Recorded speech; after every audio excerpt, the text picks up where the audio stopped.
So you just heard Eric talk about innovation, and innovation really in analytics. I'm going to talk about innovation at a much higher level. Innovation from a marketing perspective, innovation from a commerce perspective. And I'm going to give you some case studies, but I'm going to tell you why. And if you think about it, the one thing we're all facing in this room, and some of you actually may be causing this, is digital disruption. And digital disruption, think about it this way, is in the old days, there would be big Fortune 500 companies, they'd be going at each other, and they'd be innovating over a period of time, maybe years. It would take extreme large amounts of money, and you'd get a few ideas, and they would be innovated on, they'd be, be perfected, and this would take months, years, sometimes decades.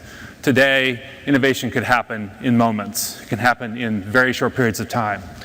There are 10x the innovators out there in the world. It costs 1/10 or 1/100th or 1/1000th the cost to innovate today, and you get 100 times more innovation. Look at all the apps on the iOS store and on the Google store. Think of all the apps that are out there today, and more coming every single day. And you don't have to be 25 with a PhD to develop this. You could be 16 or 13, and you can change a market. Or you could be bought by Yahoo for $30 million when you're a 16-year-old and have a little company that's innovating. So digital disruption comes from all places, all spaces. It's coming in e-commerce, it's coming in content, it's coming from all different directions. So we all have to keep this in mind as we think about innovating in our businesses. And why is this important in commerce? If you don't think it's important, why does Nordstrom have an innovation lab? Why does Walmart have one innovation lab and about to build a second innovation lab? Why did Staples build an innovation lab? Why did Target just put an innovation team in San Francisco? Because they're feeling the pressure from smaller players and from their own larger competitors. This space is full of innovators now, and people can set up shop for relatively cheap, outsourcing distribution, outsourcing manufacturing, and have a whole business and a new brand up relatively quickly.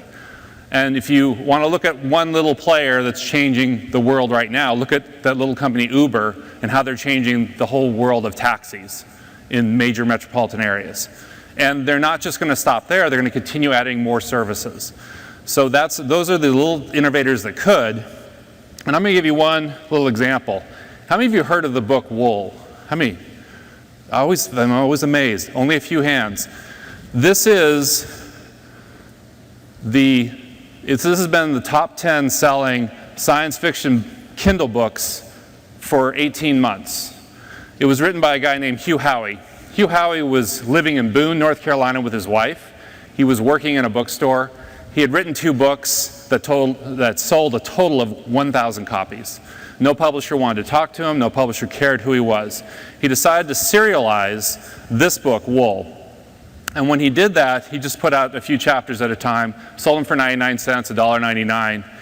But he started thinking about how was he going to influence people and how he was going to use social media to push his book and how he was going to get Goodreads influencers to review his book. So he went out and did that and started getting positive reviews and started getting positive feedback. And in fact, he even created his own editorial board of 30 editors who helped edit the book. So then he wrote his next set of chapters, and he sold more. And then he wrote his next set of chapters, and he sold more. And all of a sudden, he moved from a guy in Boone, North Carolina, to selling 40,000 copies a month, to the point where he didn't have to go to the publishers were calling him. But he said, I will never sell the digital rights to my book. So several publishers walked away. Finally, one publisher said, fine, we'll take the hard copy rights. So he sold the hard copy rights for over $1 million. And then a movie studio came and called, and he just sold the movie studio rights for multi-million dollars. So a guy who was living in Boone, North Carolina, working in a bookstore, his wife was a psychologist at the local university, living in a 2-bedroom apartment, is now a multi-millionaire all by himself. No staff, no company, no publisher. His second book came out. His third book's coming out this week. His third book is already in the top 10. His second book's in the top 20. And they're all digital. And he did this all by himself. So he's disrupting the publishing industry. He's the most successful self-published author ever, and he still keeps going. And if you think what this genre is, you all know the Hunger Games. It's in the same genre. You may have heard of Divergent, which also is gone now, is having movie rights. He'll be the third that goes out and has the movie rights in that realm. So digital disruption is happening all over the place. It happens in all different industries, happens in all different categories. So I'm going to talk a little bit about marketing innovation and how to go and fight off these digital disruptors and how to actually become a digital disruptor yourself and innovate. So obviously we live in this world where the wheel was great, but what have you done for me lately? And that's happening a lot in all of our businesses. What are you doing now? What are you doing next year? And do you have the talent? Where's the talent? Do you have the talent on board? Do you have lots of open positions? How do you actually grow your business and innovate if you don't have the innovation talent? So when you think about this, it's complex, right? There's digital disruption. There's perpetually connected customers. Those are the people that are on mobile, that are now beyond just buying a smartphone. They've evolved to using multiple apps. They're on their smartphone all the time. Many of you may be the perpetually connected. Many of you I see with your heads down looking at your smartphones are the perpetually connected. So you're always on. Your smartphone sits next to your bed. You will call in if you lose your smartphone. You will freak out. That's the perpetually connected. There's the evolving customer life cycle. The funnel is blown up. We shop and buy in minutes, days, hours, and we do it at our own pace and we do it at our own rhythm. And what I mean by that is we might look at reviews, we might do search, we might go into a store, we might come out, we might talk to a neighbor. We go through our own path. Everyone goes through their own individual path before they make a purchase decision. And those paths happen over their own time for each individual customer. We all have big data we have to worry about, and what I actually call actionable data. There's lots and lots of data out there. It's overwhelming, but what's actionable? What are the 5 things or 10 things you need to know that make your business run? And then customer experience, which is absolutely critical. What's the customer experience like for your website, for your in-store, for your relationship with customers? What does that look like? What's that process? And then customer behaviors are constantly changing. And why are they changing? They're changing because of smartphones and tablets. These are changing the way people interact. They're changing the way people consume content. They're changing the way people shop. And they're changing the way we interact with each other. So these things are all hitting us hard. But there's a path to successful customer marketing innovation. And it's through cultural change. And this is one thing you have to understand is what is your business like? Are you changeable? Are you actually thinking about innovating as a company? Or are you stuck in a very risk-averse organization? And I'll talk about that. So I've done a lot of research on this, and I'm researching a lot more right now. I'm actually looking at marketing innovation labs and companies that are building them and why and what's going on in that space. There's a lot happening here. But marketers are innovating in very different ways, and they're trying to build relationships with customers. And I think that's the critical thing.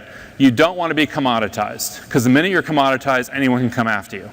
But if you can build strong relationships with your customers, if your brand maintains its strength, you can do a lot. So a good example I'm going to start with is Skinny Girl. And Skinny Girl did this program. You may have heard of it. It actually happened this year at the Oscars. It's called the Lady in Red program. And what it was they said they would give money to a charity for every tweet, every response to them, showcasing an actor who went on the red carpet in red, was wearing red, a red dress, particularly women. So they were focused on women. Their target is women. Their target is women between ages of 21. And yes, there are probably some that are younger that take advantage of this beverage, but that's not their target. They are in a regulated industry. But 21 to about 35 is really their primary target. And they wanted to drive excitement around an event.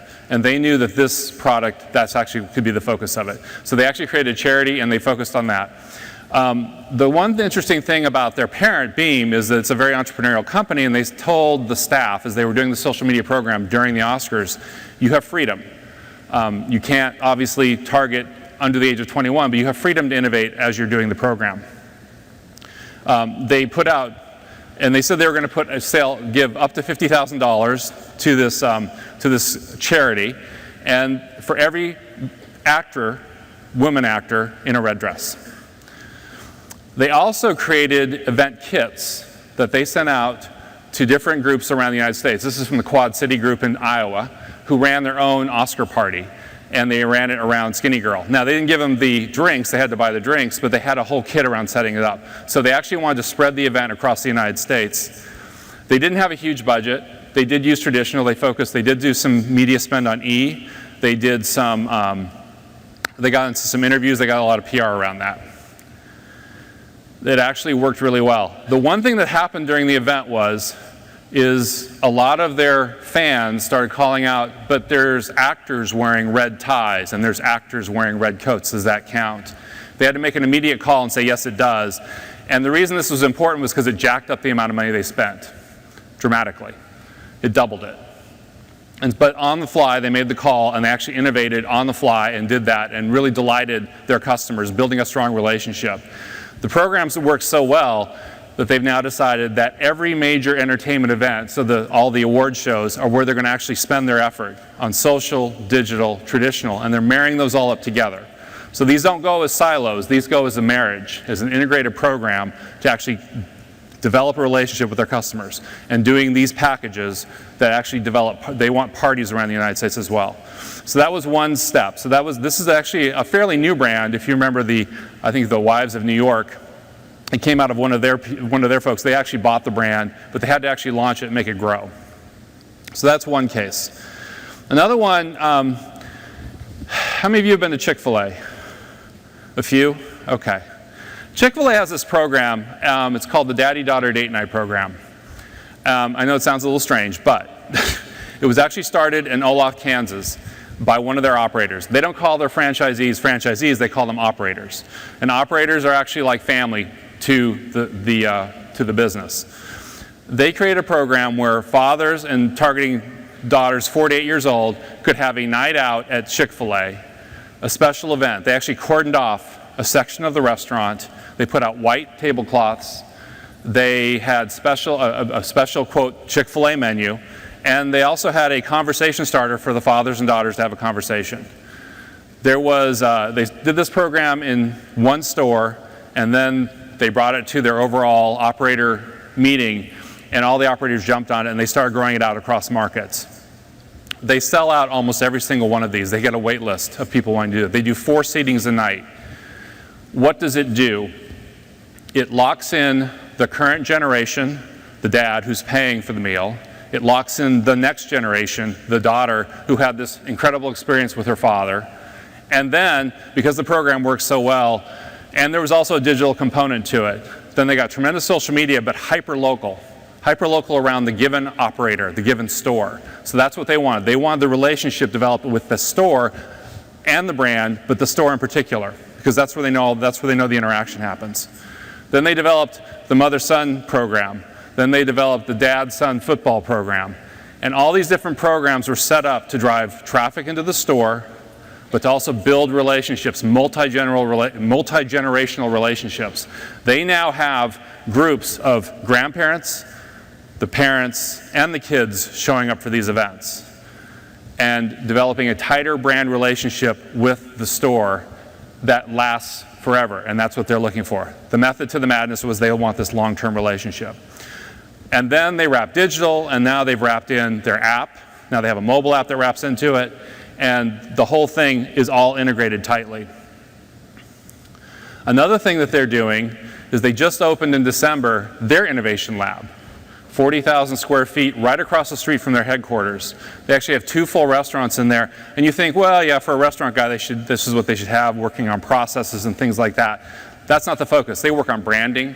They try out all kinds of different things with iPad apps, with their mobile apps. They bring in their marketing teams together to actually experiment. They run IT hackathons in the lab.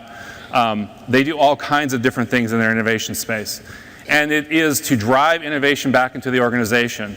The one thing that they were very clear about is they're fairly risk averse as a company. They're a $4.6 billion privately held family-run business. They've been very, very successful by demanding perfection before anything gets launched into their stores.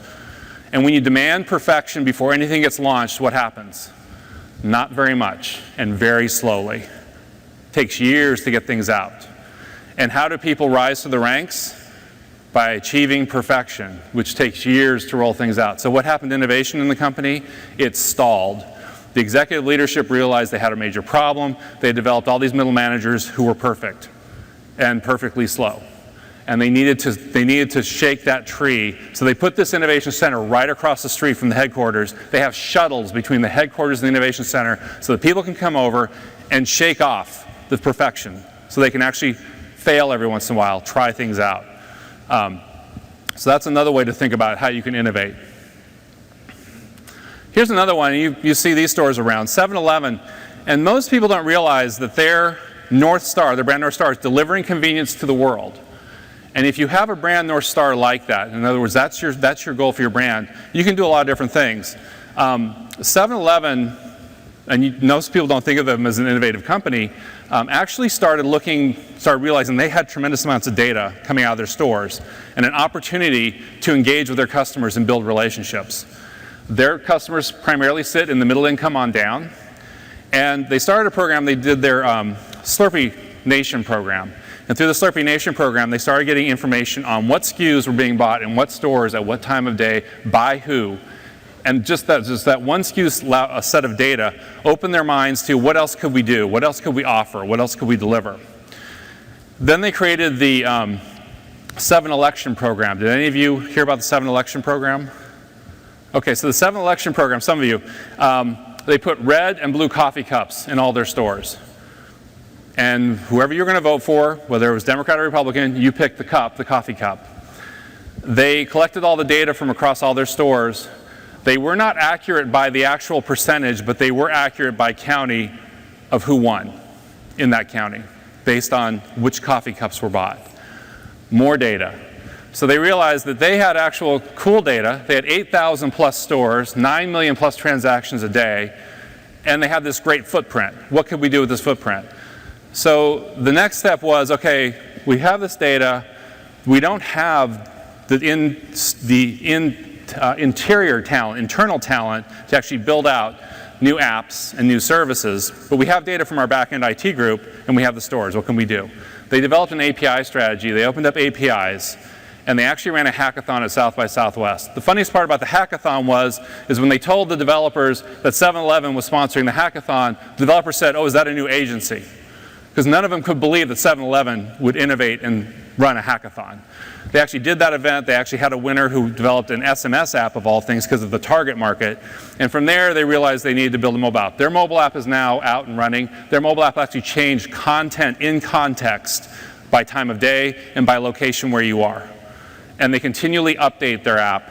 And their whole goal, and this is their big audacious goal, is that 50% of their revenue out of their stores will be digitally derived by 2020.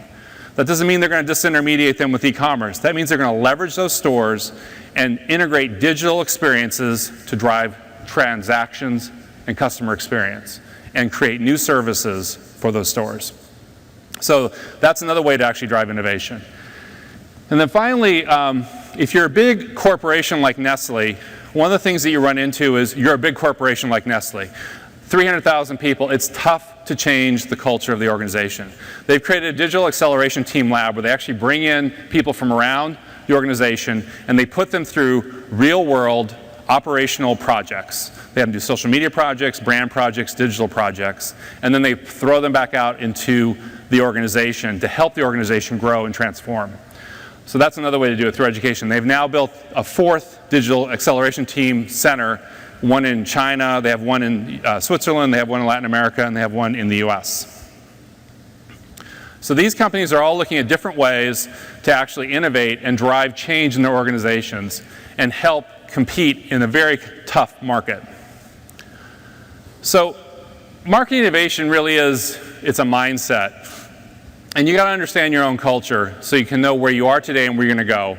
And then determine the value of marketing innovation to your business, engage your executive team, and rethink hiring practices. Like, who do you need to actually make this successful?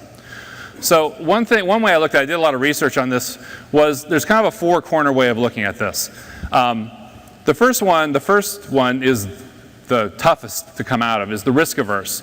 Risk averse companies typically sit in spaces where there's only one or two players, oligopolies, sometimes monopolies. They have market power beyond belief, and they don't feel they have to change. So why change? So innovation is extremely slow. So only when forced. If you're a pragmatist, which a lot of companies are, you innovate opportunistically. I've got excess budget, I'm going to try and innovate. I've got a few $1,000s at the end of the quarter. Let's go try a Facebook thing. Let's go try a Twitter thing. That's very opportunistically. They're not thinking about it. Then there are the grand experimenters, and they innovate rapidly but lack a long-term strategy. I've talked to those companies where a lot of stuff gets thrown on the wall. They try a lot of different things. Did they learn from any of it? They tried a lot of different things, but they're still not taking it and saying, how do I actually monitor it? How do I actually change the company? And then there are the flexibly innovative. They're true customer obsessed.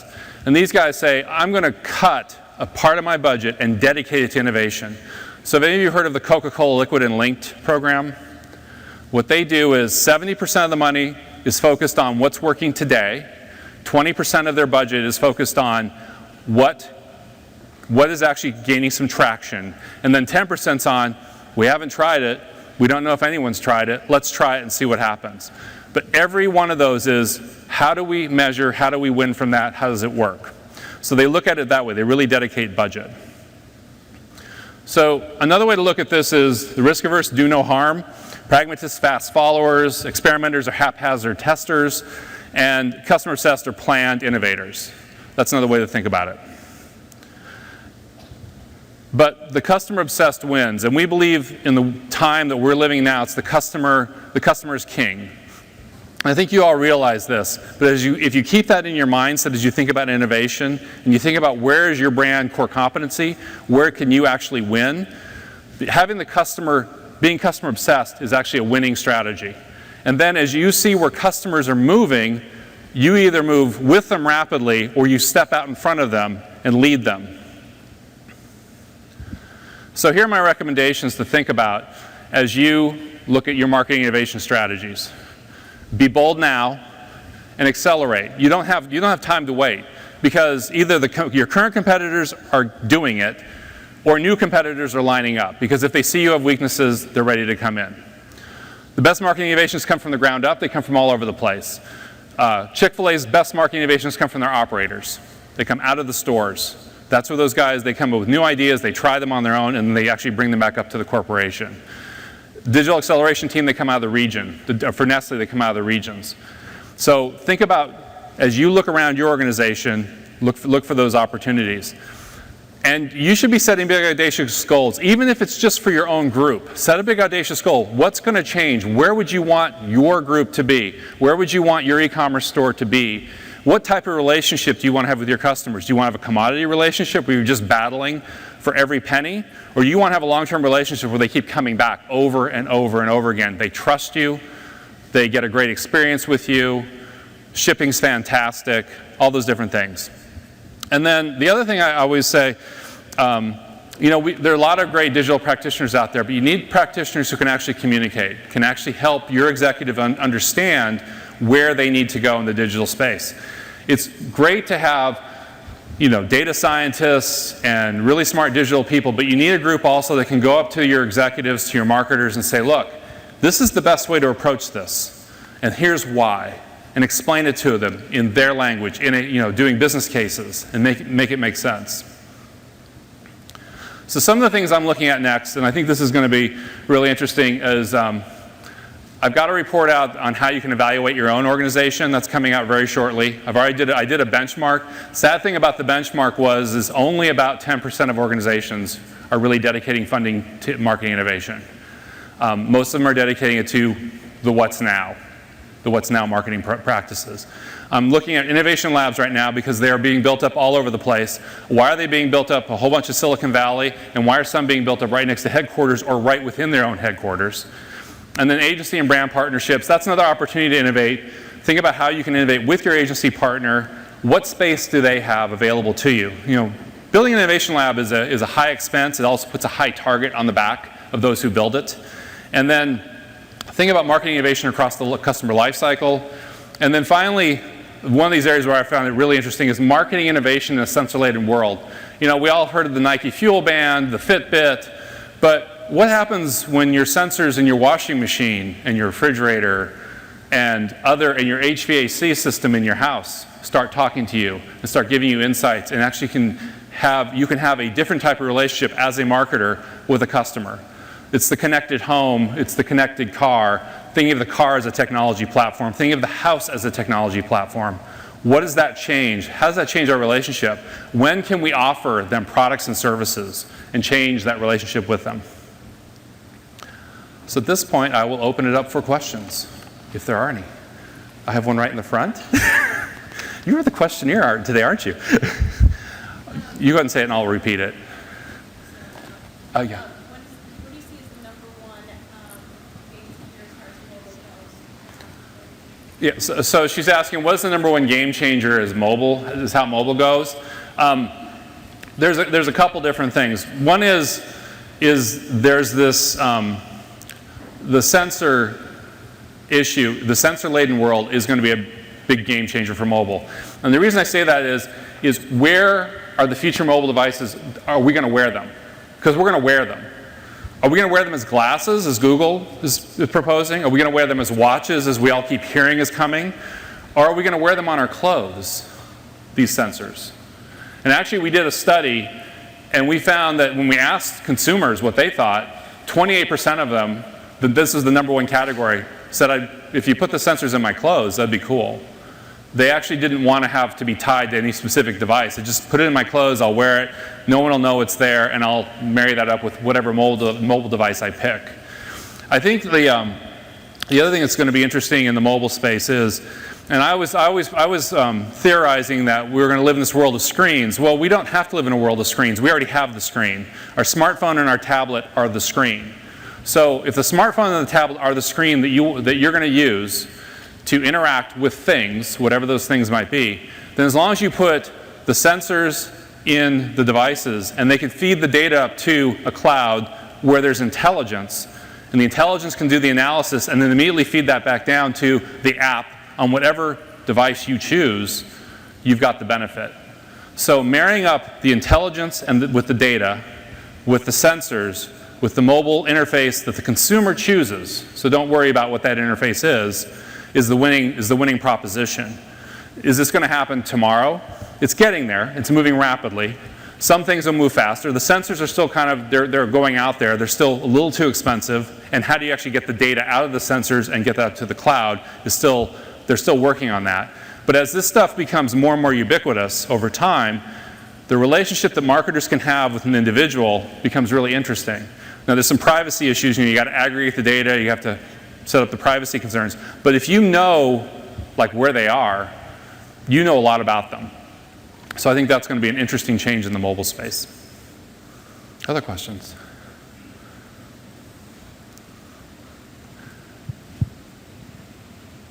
Well, I will assume silence is golden. So thank you all very much, and really appreciate you having me here.